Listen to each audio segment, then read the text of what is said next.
بسم اللہ الرحمن الرحیم۔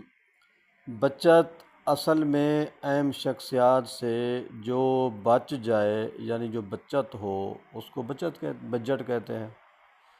اس کا مستقبل کی منصوبہ بندی سے بالکل کوئی تعلق نہیں ہے۔ جس طرح ہمارے بزرگوار اس وطن عزیز میں سانس لے کر چڑھ چڑھ کر اللہ کو پیارے ہو گئے ہیں، اس طرح ہم بھی یہ تقاریر سنتے سنتے اگلے جہان سدھار جائیں گے۔ یہ سفر جاری ہے۔ البتہ خدشہ یہ ہے کہ ہماری کل خانیوں یا فاتحہ خانیوں کے لیے چاول یا گوشت کی دیگیں نہیں پکیں گی، صرف قرآن خوانی ہوگی۔ ویسے کچھ علماء اس بارے میں پہلے سے کام شروع کر چکے ہیں۔ البتہ طلباء کو پریشانی ہے کیونکہ وہ انہی مقامات میں ہی تو سیر حاصل کھانا کھاتے ہیں۔ بہرحال